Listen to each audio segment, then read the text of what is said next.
O Agro Mais Entrevista hoje tem o prazer de conversar com o cientista político e professor da área, Ricardo Caldas, muito respeitado, experiente, conhecedor de todos os meandros políticos e institucionais de nosso país, que agora continua ainda sob a tensão de uma radicalização política, o que torna o lado da análise política mais importante ainda.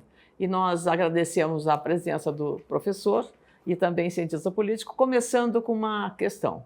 O parlamento, em geral, age de costas para a sociedade. Mas de uma hora para outra nós vimos, nos últimos dias, o Congresso parece acordar e o último tema que foi mais discutido e polemizado, levou gente para as ruas, foi a PEC da blindagem. O que o senhor está vendo nesse comportamento do Congresso? Bom, boa tarde. Antes de mais nada, é um prazer estar aqui, né? Sempre na sua companhia, né?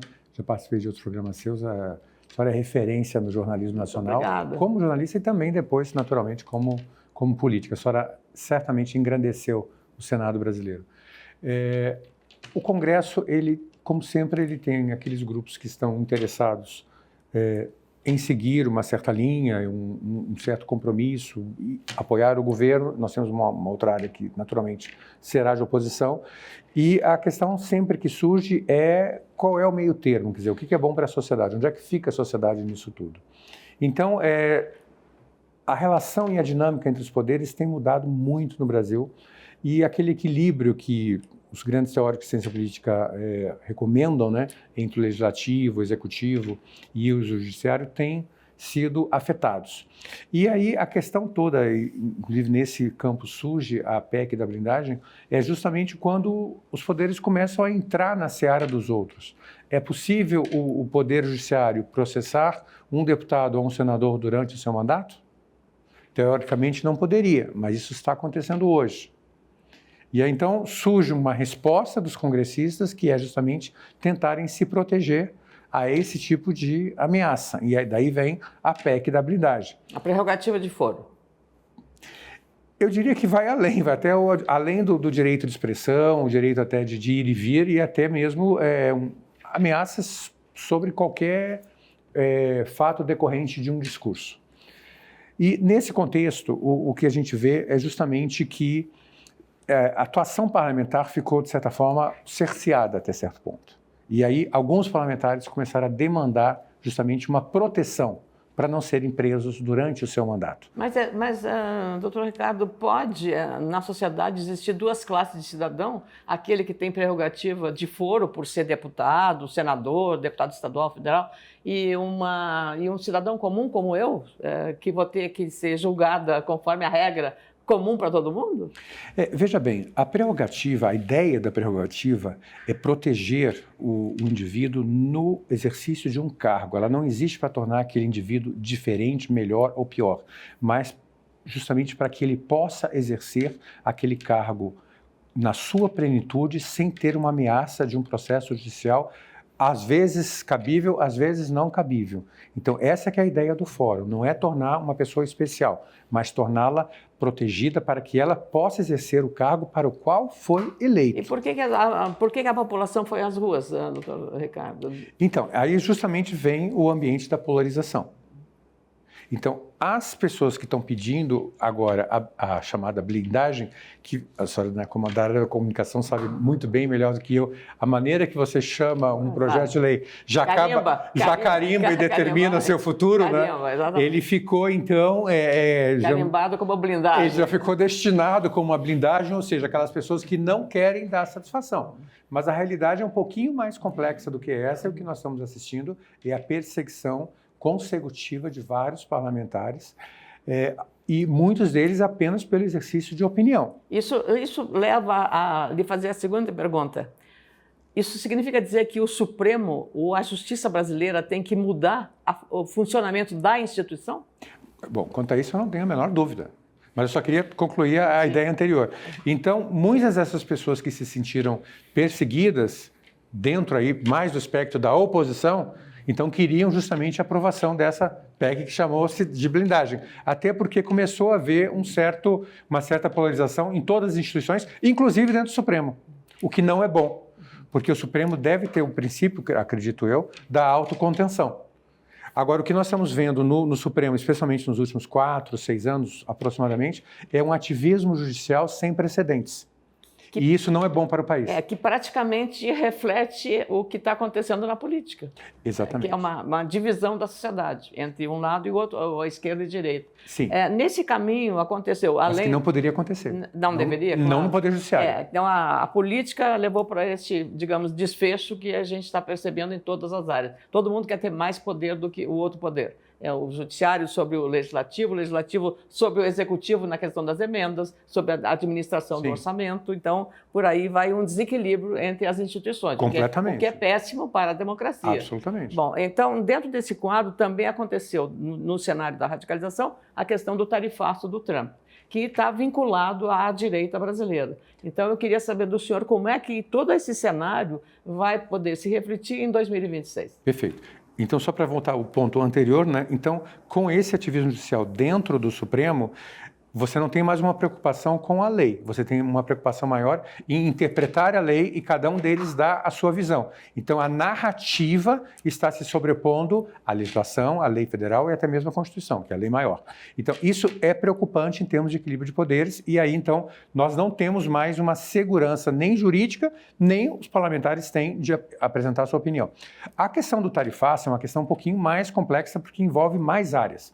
As pessoas aqui no Brasil... Executivo, legislativo e judiciário, todos juntos. Todos juntos e o que eu me referia era a área política, relações internacionais e economia, tanto internacional quanto doméstica.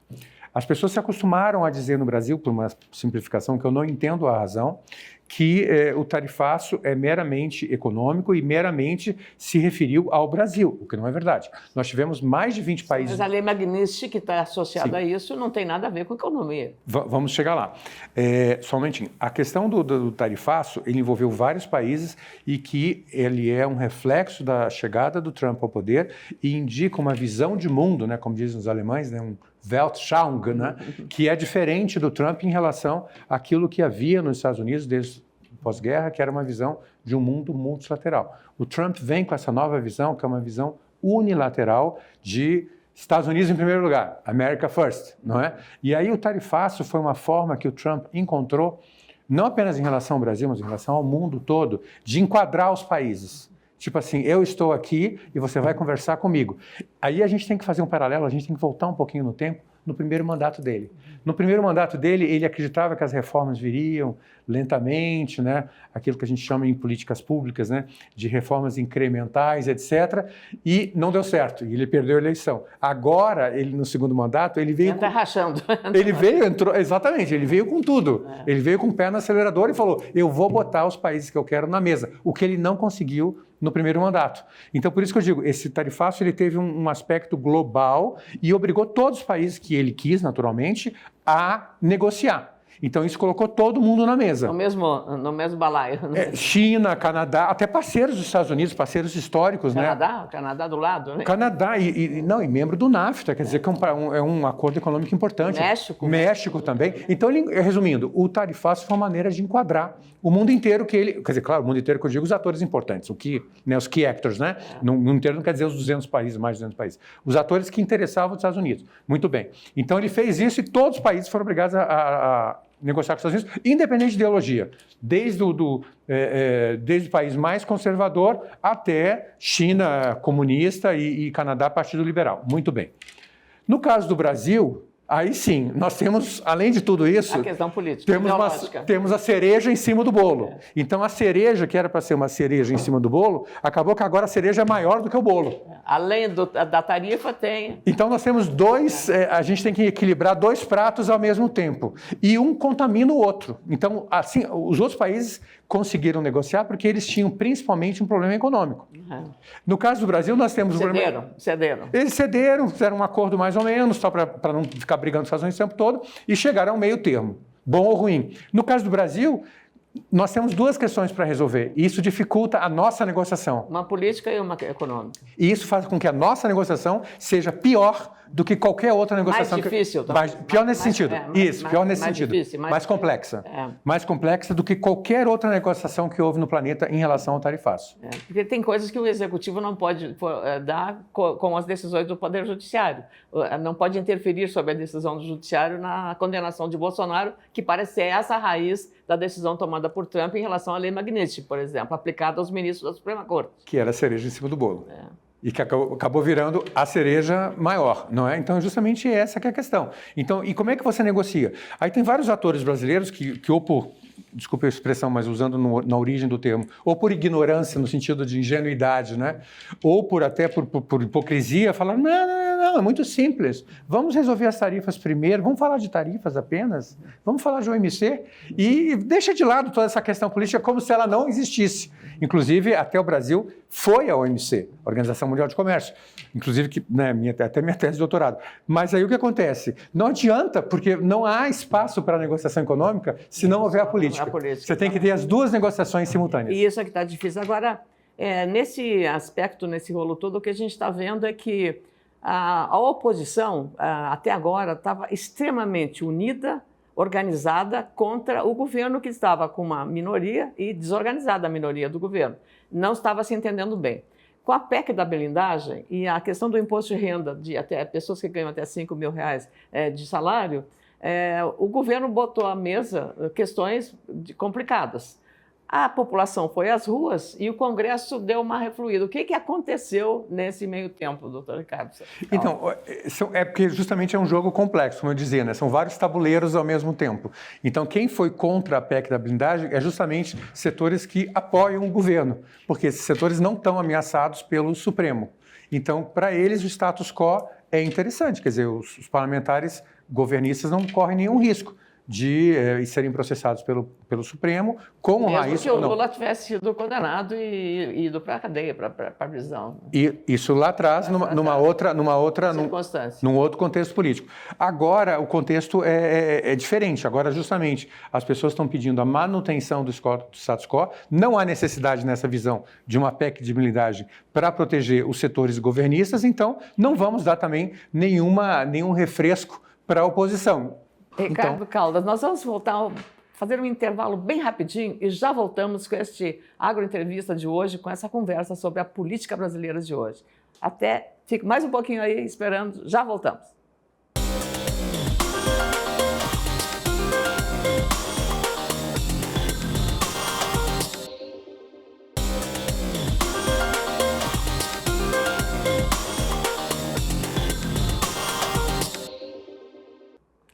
Nós estamos voltando ao segundo e último bloco do Agro Mais Entrevista de hoje. Eu estou conversando com o cientista político Ricardo Caldas. Falamos sobre o cenário do primeiro semestre e o que está acontecendo agora.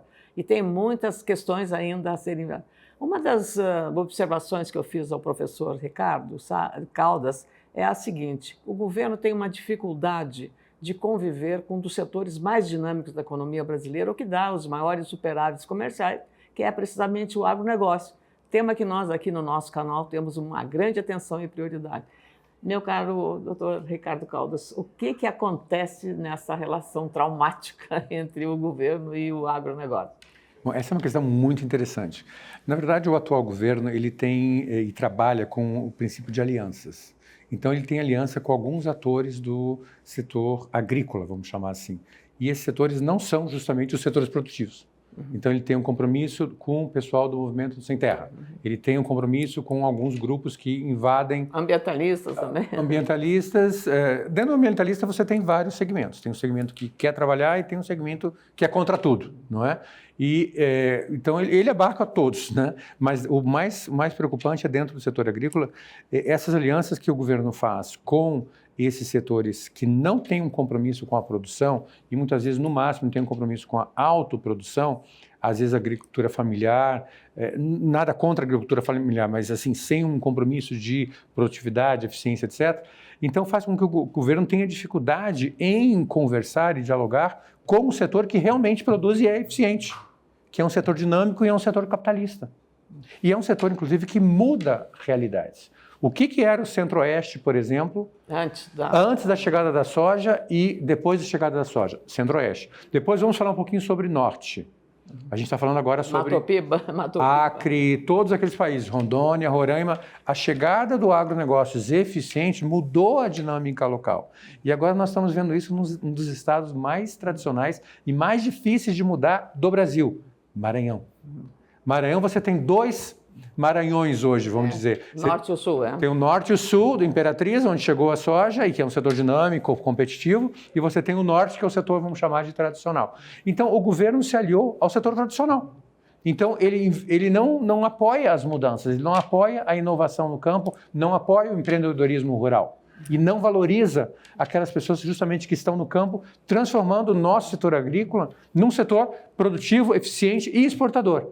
Então, é difícil esse diálogo porque as naturezas dos 2 grupos são muito diferentes, os valores são diferentes, e isso acaba dificultando o diálogo entre eles, e um acaba vendo o outro não como parceiro no mesmo país, mas como inimigos de luta. E aí, realmente, a relação fica muito dificultada. E está nessa área também, os grandes temas do comércio com a história do tarifaço, né? Café, carnes, toda a área, cadeia produtiva da soja, e dando impacto na economia americana, porque a soja brasileira é mais competitiva do que a americana e que os chineses continuam comprando mais, aumentaram a compra da soja brasileira. Então, dá também um equilíbrio nesse aspecto, como consequência desse desentendimento do governo com o setor do agro. Exatamente. Aí, o que acontece? Quando você tem um parceiro tradicional, como é o caso dos Estados Unidos, que você já exporta há muito tempo, né, presente, era até pouco tempo atrás o principal parceiro do país individualmente, agora substituído pela China, é natural que você tenha relações muito fortes.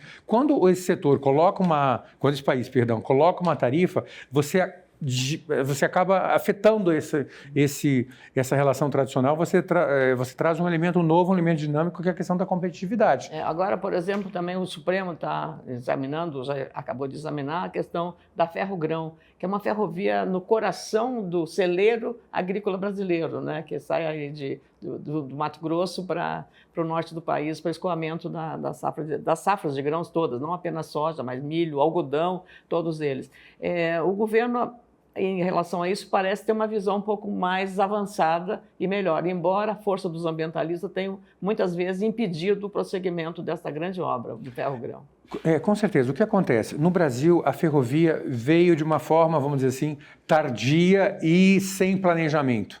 Enquanto nos grandes países, grandes não necessariamente em termos de tamanho, mas em termos de economia, né? A ferrovia foi um fator de integração, foi um fator de escoamento da produção, foi uma forma de integrar a população toda ao mercado de consumo e mercado de produção. No Brasil, ela se transformou justamente no empecilho. Então, faltou alguém que planejasse com calma essa chegada das ferrovias. Nós não temos ferrovias que integram o país. As nossas ferrovias são todas voltadas para portos. Então, nós temos que rediscutir essa questão das ferrovias, porque é uma discussão atrasada, que a gente devia estar fazendo há 100 anos atrás. É apenas um registro, que vamos voltar para a questão política sobre 2026, é que as próprias bitolas dos trilhos, por uma questão de segurança, naquela época, não conviriam. Do Rio Grande do Sul começava outra bitola para a Argentina para evitar problema de segurança. Então, mas esse é um tema que daria muita discussão. Como é que o senhor está enxergando sobre esse cenário que nós estamos hoje ainda radicalizado a 2026? Bom, o que eu vejo assim, em 2026, assim, bem friamente, né, sem emoções, né, é que o campo da esquerda, eu acredito que é um campo que já está mais ou menos equacionado. Eu não tenho dúvida, não vejo nenhuma outra candidatura alternativa do Lula. Se o vice-presidente vai ficar na chapa ou não é uma questão realmente do futuro, mas pelo perfil que a gente conhece dele, ele é um perfil mais acomodativo. Eu acredito que a probabilidade dele ficar é maior do que a probabilidade dele sair. Então, nós temos mais ou menos uma repetição da mesma chapa, uma coisa que o Lula gosta, que foi o que ele fez lá atrás, quando ele concorreu nos primeiros 2 mandatos. Lula 1 e 2. Vamos chamar de Lula 1 e 2, ele gostava um pouco de ter uma chapa mais ou menos parecida. Então, eu acho que no campo da esquerda está mais ou menos definido, a não ser que haja uma surpresa de saúde ou do que for. No campo da direita é que a coisa fica complicada, porque a gente não vê claramente um candidato. Você vê nós temos o Bolsonaro, que está inelegível, como todos sabemos, mas nós temos a família Bolsonaro. Aí temos o Flávio, temos o Eduardo, e todos que, alguns deles, o próprio Eduardo, já... O senhor não falou nossa primeira-dama. Faltou a Michelle Bolsonaro, perfeitamente, obrigado pela lembrança. Então você tem aí um quadro bastante... Um leque, só na família já tem um leque bastante efetivo, e deles eu diria que talvez o mais pronunciado, talvez hoje, seja o Eduardo de ter uma candidatura da família, e ele já está se articulando nesse sentido, buscando uma sigla que abrigue a candidatura dele no caso de não haver a candidatura do pai, não é? Então, tirando a família Bolsonaro, aí você tem outros candidatos correndo por fora. Temos aqui do nosso lado o governador Caiado, que fez uma ótima gestão, é uma referência, mas tem um problema de endereço. Ele não é ainda conhecido. Densidade eleitoral. Densidade eleitoral. Eu gosto de falar endereço. Concordo, densidade eleitoral, endereço. Quer dizer, ele está no estado, né, no estado que não é um estado central do ponto de vista político, é central do ponto de vista geográfico. Então, esse é um desafio para ele, chegar no Brasil inteiro. Nós temos, por outro lado, o Zema de Minas, que também fez uma ótima gestão, tem um estado central politicamente relevante, que sempre foi muito influente na história brasileira, mas também com o mesmo problema do Caiado, problema de dificuldade em chegar no resto do país. Nós temos outros candidatos, Ratinho Júnior do Paraná, também com o mesmo problema, densidade eleitoral, dificuldade de chegar no resto do país, e isso faz com que haja uma dificuldade de se chegar a um candidato. E você não falou no Tarcísio, por quê? O Tarcísio, porque o Tarcísio é um enigma, não é? Ele era candidato até ontem, né? Hoje ele, oficialmente, ele retirou, puxou o freio, retirou a candidatura dele. Claro, se o Tarcísio entrar, é um outro cenário, não é? Então, eu estava falando um cenário sem Tarcísio. Ele retirou oficialmente a candidatura dele. Eu acredito que seja uma retirada estratégica e provisória. Nada impede que ele volte ao campo na disputa eleitoral nacional, mas ele disse que no momento ele vai se restringir ao estado de São Paulo. Muito bem. Entrando o Tarcísio, aí temos uma situação oposta das que eu estava falando, ou seja, candidaturas fortes, mas regionais. No caso do Tarcísio, você tem uma candidatura que é estadualmente forte, é um endereço forte. E a densidade eleitoral de São Paulo, o maior colégio eleitoral. Perfeitamente. E, além disso, ele tem visibilidade nacional, o que os outros não têm. E sobre Eduardo Bolsonaro, você apostou, parece, as fichas, digamos, no nome mais forte do bolsonarismo. Mas o fato de ele... Que é o que ele quer. Não, estou dizendo assim, é o fato, né? O fato, não é o seu wishful thinking, é o que acontece. É o que ele se apresentou assim. É o que ele deseja, exatamente. No caso, se ele for consagrado pelo pai para ser o candidato, ele não carrega junto umas resistências de um eleitorado que não é bolsonarista, mas é um eleitorado de conservador ou de direita mais moderada. Esse voto por conta do que ele fez em relação ao tarifaço e da questão da lei Magnitsky aplicada e a forma como ele atua nos Estados Unidos em relação ao Brasil? Veja bem, a restrição que houver, que haverá em relação ao Eduardo Bolsonaro, eu diria que não é muito diferente da reação que havia em relação ao pai. Então, o Bolsonaro nunca foi um candidato de todos os espectros políticos. O forte dele sempre foi a centro-direita e a direita, embora ele tenha conseguido chegar em 2018 ao centro também. A questão do Eduardo é que você tem esse mesmo desafio, e claro que ele tem apoio dos candidatos, do eleitorado de direita, centro-direita, mas o desafio dele é ultrapassar isso e chegar justamente no centro. Essa questão dele ter ido para os Estados Unidos, ter apoiado, até incentivado as autoridades americanas a aplicar a Magnitsky contra atores políticos brasileiros, certamente será trazido na campanha do ano que vem, caso ele venha a ser ungido candidato, que é um longo percurso que ele tem para percorrer também. Então, assim, não basta que o Bolsonaro diga ele é o candidato da família Bolsonaro, né? Também é preciso que haja uma certa aceitação pelo centro, que eu acredito que é quem vai decidir a eleição, é o que a gente chama... Ele está falando até de sair do partido para ter uma outra... É para ele ter a garantia da candidatura, né? Ele para um partido pequeno. Mas eu diria o seguinte, assim, para concluir esse ponto, ele precisa ter o que a gente chama em ciência política do voto do eleitor mediano.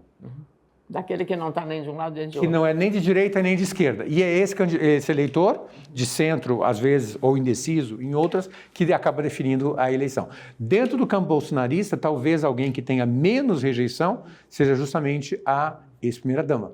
que ela consegue chegar... Até pela linguagem que ela tem. Pela postura e pela simpatia, mulher, né? Carismática, mulher. Então, ela acaba chegando a setores que, às vezes, o Eduardo Bolsonaro não consegue. Pode chegar e ter então, é uma alternativa dentro da família Bolsonaro. E o que mais ajudou Lula nessa disputa para 2026?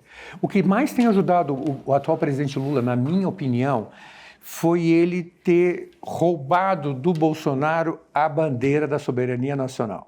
Quando começou o tarifaço, quando começou a magnífica... Camiseta amarela. Ele botou a camiseta verde amarela da seleção e disse, eu sou o Brasil, temos que defender a soberania nacional, que é um discurso claramente uma bandeira conservadora. Bolsonarista. Não diria bolsonarista, eu diria conservadora, assim, da direita tradicional, antes do Bolsonaro ainda. Então, e com isso, ele acabou entrando em alguns segmentos que ele tinha dificuldade de entrar. Porque o que os americanos e os britânicos chamam da carta nacionalista, né, é uma carta forte, não é? Então, ele está usando essa carta forte, essa carta do Brasil, do nacionalismo, da soberania nacional, né, os símbolos nacionais, claro, que eram associados ao Bolsonaro, mas que obviamente não pertencem a ele, mas ele está conseguindo trazer para ele. Então, isso deu um vigor novo, deu até um discurso novo para ele, que é um discurso conservador, né, e isso acabou tornando, mais uma vez, competitivo nesse sentido, porque ele acrescentou os discursos que ele já tinha, do Lula Paz e Amor, do Vamos Fazer Mais Juntos, né, do Lula 2,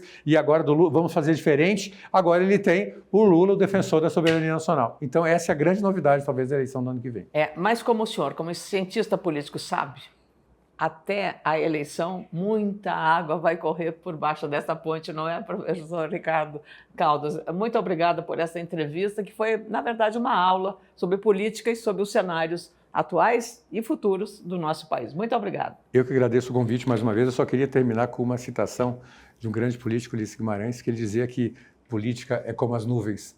Você olha o céu, elas estão no momento... Eu sabia que era Magalhães Pinto. Melhor ainda, repetida pelo Ulisses Guimarães. Magalhães Pinto. Você olha para o céu, as nuvens estão do jeito, você olha de novo... Mudou tudo. Mudou tudo. Obrigada. Assim nós encerramos este Agro Mais Entrevista de hoje. Muito obrigada pela sua preciosa audiência.